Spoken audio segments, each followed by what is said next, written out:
Thank you. Thank you all for staying so late and after a good lunch.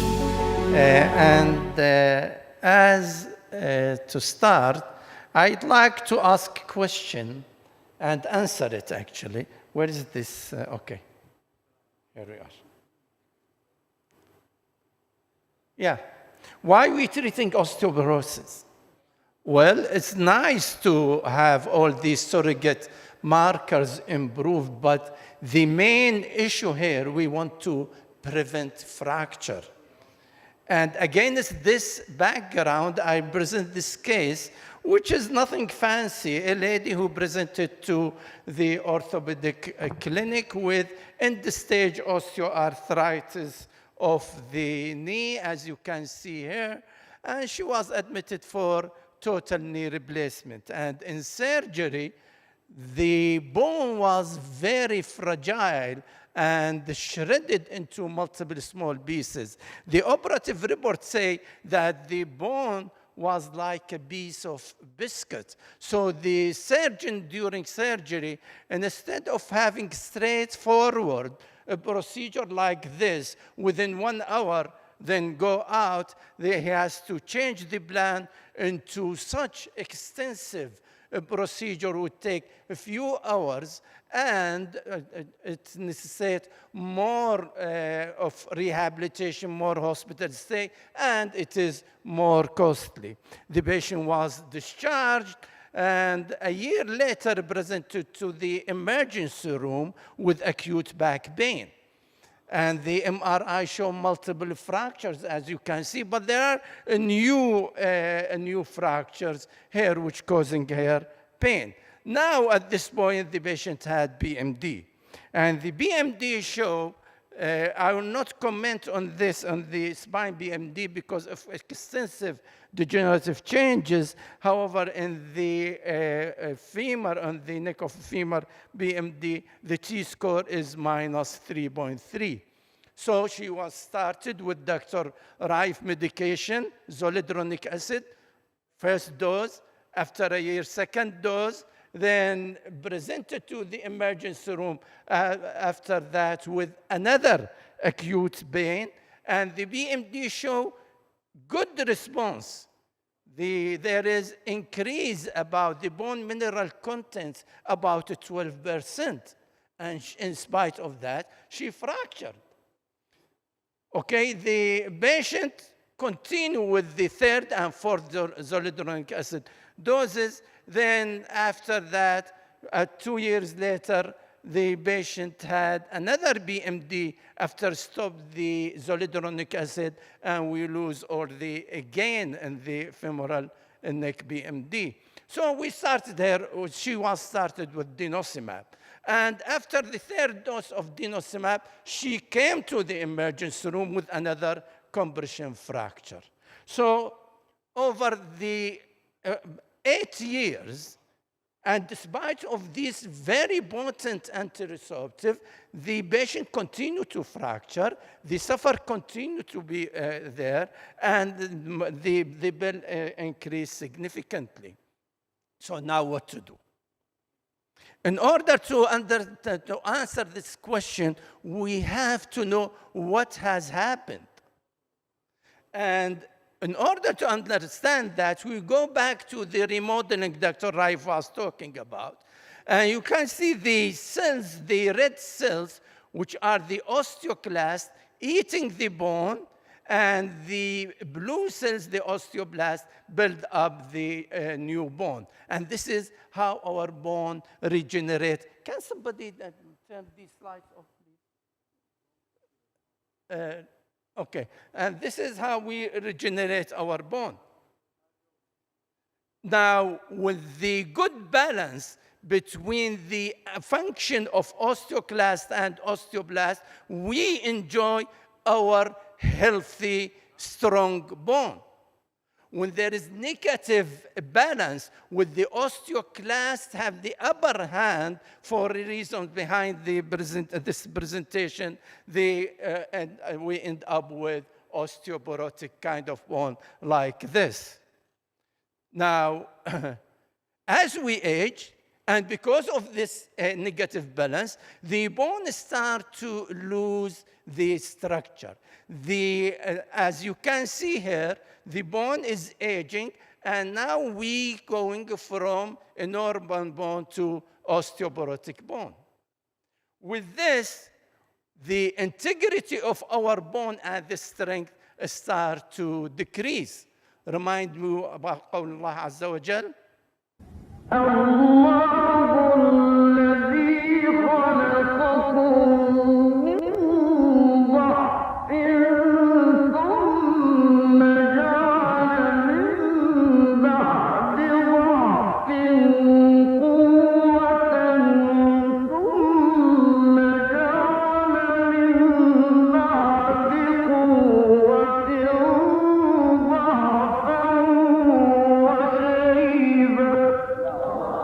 ضعفا وشيبة. This is ضعفا وشيبة. This decreased the bone mass, the trabecular thickness affected, and the number decreased. We lose the horizontal struts, which are very important in the integrity of the bone, and we lose the connectivity, end up with this kind of picture. Now, in osteoporosis, if we don't interfere, we will have more osteoporosis, more severe osteoporosis. Now, if we interfere with Dr. Rife medications, you just heard, what will happen with this medication? We just stabilize what we have and strengthen it. So we maintain the architecture, we increase the mineralization, and stabilize or increase the BMD. Well, so we prevent this deterioration and we strengthen what we have. However, so instead of decreasing like this, we stabilize and strengthen what we have. However, there are situations where preservation of what we have is of scanty degraded bone is not enough. And the bone in that case cannot stand the vertical as well as the torsional torque and will end up by a fracture. So again, remind you قول الشاعر كالثوب إن أنهج فيه البلى أعيا على ذي الحيلة الصانع. من هو ذي الحيلة؟ دكتور رائف دويته، صح ولا لا؟ كنا نداريها وقد مزقت واتسع الخرق على الراقع. كنا نداريها، كنا نعالجها بالانتيريسوربتيف، لكن اتسع الخرق على الانتيريسوربتيف. Antiresorptive will not function properly in this situation. So that will bring us the concept, the new concept of the imminent risk. It is a translation of what we talk about into a clinical setup, which is the imminent risk. And this starts to come into the new guidelines at both sides of the ocean and gradually start to be embedded on other guidelines globally.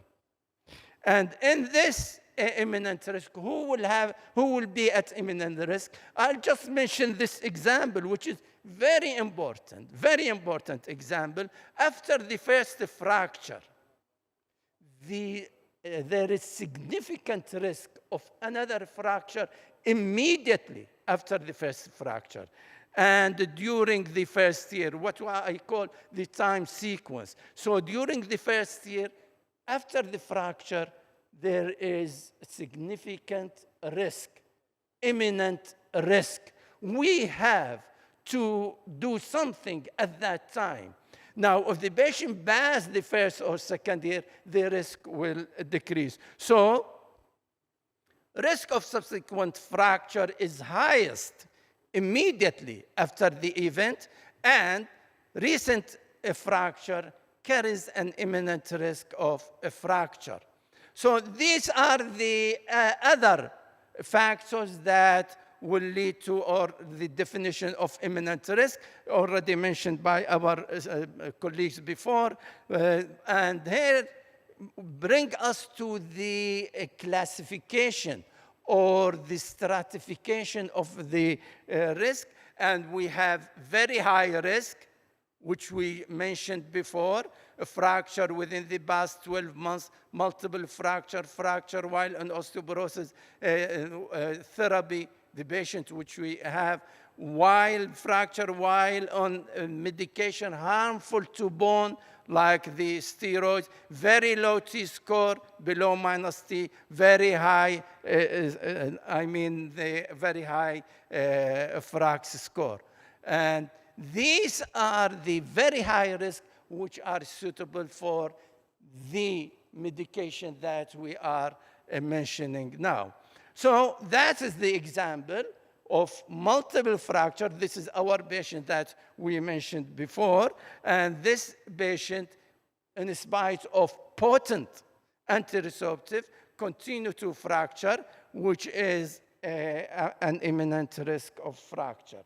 Now, with antiresorptive, as we mentioned, we stabilize what we have.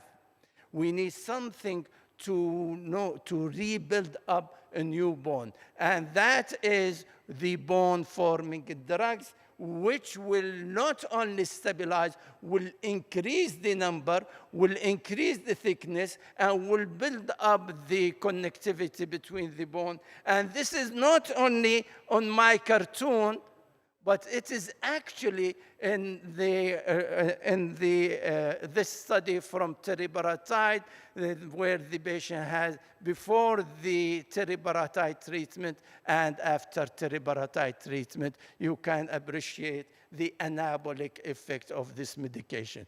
So the menu we have for these anabolics, currently we have what I call the BTH designers. That is the teriparatide 134 BTH. We have the abaloparatide 136 BTH, but it is not available in our market, so we will not discuss it. And we have the newcomers, the biosimilars, after the teriparatide being with us for more than 22 years. Now we have the biosimilars available in the market. We have also the other one, which is the anti-sclerostin antibodies. I like to classify them according to the receptors where they work. And we have the BTH designers. They work on the BTH1 receptor, while the anti-sclerostin antibody, they work on the LRB5 and LRB6. And how they do that, just going to teriparatide first, this is the markers of the bone formation immediately after you start with the medication. Later on, you have the bone resorption, and we have what we call anabolic window in which the bone build up. This is from the trial of the teriparatide, the fracture prevented trial. And here we're talking about the lumbar spine BMD. There was increased 10%. The femoral neck BMD was increased about 4%. And the fracture reduction at vertebral fracture reduction was 65%, was significant. And the fracture prevention and non-vertebral fracture was 53%. The hip fracture, the evidence was not there because the number of the patient was less, so the evidence was not demonstrated. And when you compare this anabolic medication, the teriparatide, to risedronate, we have the famous VERO study, and there is reduction of the fracture at 12 and 24 months, new vertebral fracture by 48 and 56%. And that is the VERO trial. It's a good example because these patients already have fracture. So good example of a patient who is at imminent risk of fracture, and that is a proof that the anabolic work better than the antiresorptive on these patients with imminent risk of fracture. We go to another example, which is the steroid-induced osteoporosis. Again, we compare teriparatide with alendronate alendronate here, and the gain in the BMD was significant here. I think this is a vertebral side. These are the fracture data. You can appreciate that there is significant decrease in the fracture by using the teriparatide, and that is better than the alendronate. So that is, again, the fracture while on steroid. This is a proof that teriparatide work better than alendronate. So now, after teriparatide being with us for almost 22 years, and we have the luxury of seeing what the real-world evidence of teriparatide, what's the reflection on our day-to-day practice, how teriparatide working with us for all these 22 years. And to address that, we have two landmark studies, one by Silverman and one by Langdon. And these studies look into different studies from all over the globe. And you have this from EFOS study, this is from XFOS study, this is from DAS study, and I think this is from Japan. You have almost integrated analysis of almost 8,800 patients. How the fracture doing with these patients. So the non-vertebral fracture, comparison to the previous 6 months of the use, there is decrease at 6 months, 12 months, 18 months, and I think 18 months. And all these are significant. Now, when we look at the clinical vertebral fracture, again, significant decrease all over the study until 18 months, all significance. And when we look at any clinical fracture, again, there is significant decrease. All these are significant. Now, we come to the one very, important issue that this medication was stopped in the trials before because of the osteosarcoma in the rats. And this is why we have limitation of the use of this drug to 18 to 24 months. Now, with the more studies and more experience and reviewing all these surveillance studies, this proved to be that it's not a problem with the human.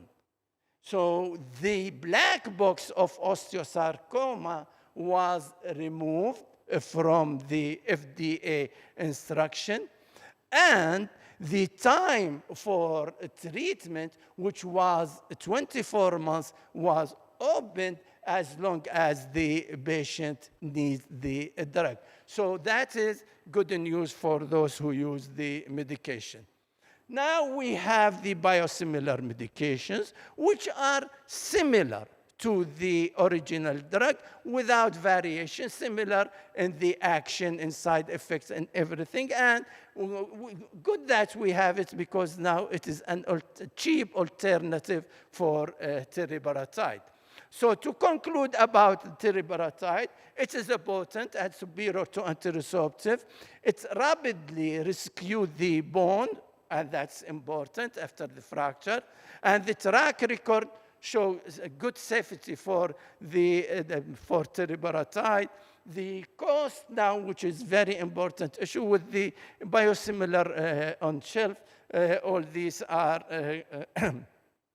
it's also important, and we consider it first-line treatment for, anabolic, and it must be followed by anti-resorptive. Now we come to the last medication, which is the newcomer over the last few years, which is the, romosozumab. The action of romosozumab, this is the osteoblast, and this is what we call the Wnt beta-catenin pathway. And this pathway, whenever it's active, leads to osteoblast differentiation, proliferation, and mineralization.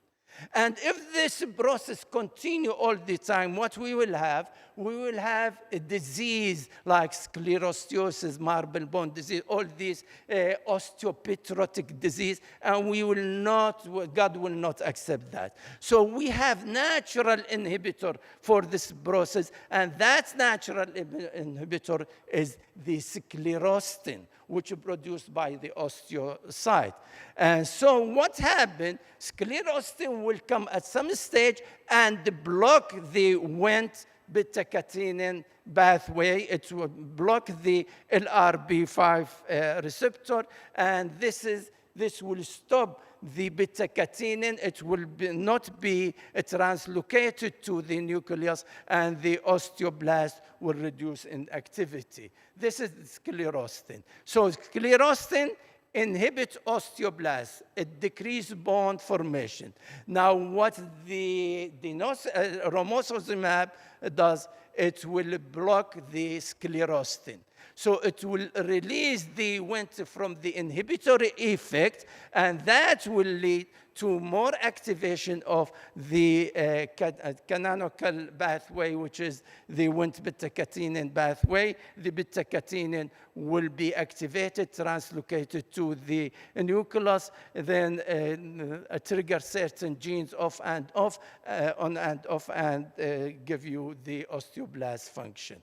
So it inhibits the inhibitor of the bone formation, so it stimulates the formation. It's not only that, but it's also work on the other side of the equation, work on the osteoclast. It decreases the resorption by decrease the rankle and increase the activity of osteoprotegerine. And of course, it increases formation by blocking the sclerostin. And this is the proof of the anabolic effect. This is P1MB, the marker of bone formation. It's increased, and about in 12 months, it will decrease. And this is the CTX, the marker of bone resorption, how it decreases.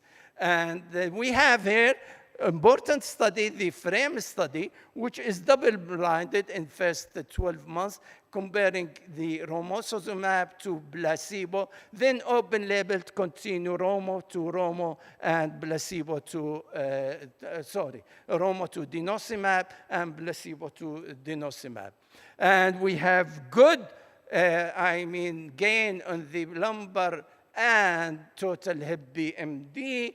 When we come to the vertebral fracture, a new vertebral fracture, there is a significant reduction at 12 months with the double blind and at the 24-month extension with the open label. So the new vertebral fracture is significant. When we come to the clinical fracture, again, during the first 12 months, it's significant, and at the end of the study, it's significant. However, at 24 months, there was no significant reduction of clinical fracture. When we come to non-vertebral fracture, it's not significant in the first 12 months, not significant in the open label denosumab at 24 months. It's touching around the significant, but it's not significant. And when we come to 36 months, the extension,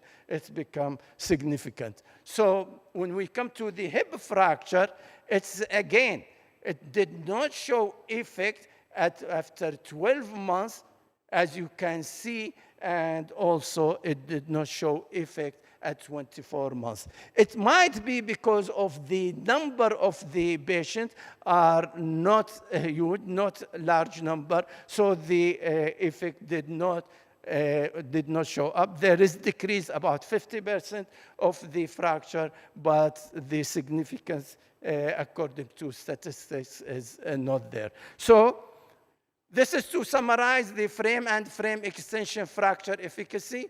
New vertebral fracture, it's there. The hip fracture, the effect not demonstrated all over the study. A clinical fracture, we have good effect or demonstrated there, and at 36 months, the non-vertebral fracture, the effect demonstrated at the end of the extension study. Then we have the ARCH study. And the ARCH study, it's double-blinded. It's comparing the denosumab to alendronate over the first 12 months, then open-label Romo to alendronate and alendronate to alendronate. And in this study, there is significant reduction of the, this is what? This is new vertebral fracture at 12 months and significant reduction at 24 months. When we come to a new vertebral fracture, it's significant all over the study. At the first clinical fracture and non-vertebral fracture, it's significant when we compare it to alendronate. So the sequential therapy, this is the osteoporosis progression. When we start with the anabolic, we build up bone. We have, if we stop and we don't give anything, we will lose the benefit. So we will have to continue with anti-resorptive. Now we come to important point, which is serious side effects in the ARCH study, which show in the ARCH study did not show in the FRAME study. And we have what we call the MACE, which is MI, cardiovascular accidents and cardiovascular death. And you can see that there is difference between the alendronate, the alendronate and romosozumab in favor of alendronate. And this is why we have the black box. And the black box, it says here that it should not be initiated in patients who have had myocardial infarction or stroke within the preceding years. Well, we have also to consider that patients with high risk for cardiovascular event should not also use the romosozumab. And if the patient experiences myocardial infarction or stroke, it should be stopped. Well, that is more recently, we have a new warning from Australian Department of Health and Aged Care, and their pharmacovigilance collection of the cases show that there is increase of these cardiovascular events, the MACE, and they have 99 related distinct cases with 2 of them death. This is why they have a strong, recommendation. They said that stronger warning are needed in the product information, and consideration should be given not only that the patient have fracture, have a cardiovascular event, but a patient who is in danger for cardiovascular event, like patient with hypertension, diabetes, hyperlipidemia, smoking, all these things. And they said in Australia, romosozumab should only be used if prescriber and patients agree with the benefit or outweigh the risk. And we have to monitor the early sign of cardiovascular event and stop the medication. And they go more than that to risk minimization, that they should have a prescriber guide containing information about cardiovascular risk of Romo and the appropriate prevention, early diagnosis, and adequate management. More than that, each patient should have a card that's mentioning that if the patient have such and such risk factor, should avoid the medication. Patient card alert intended for distribution to patients and caregivers by their healthcare professional in Australia. So, as I always say, be safe, then be good. This is excellent medication, but we have to use it in the context that we prevent such serious guide effects, especially in the presence of other good medication we have, as in the guidelines.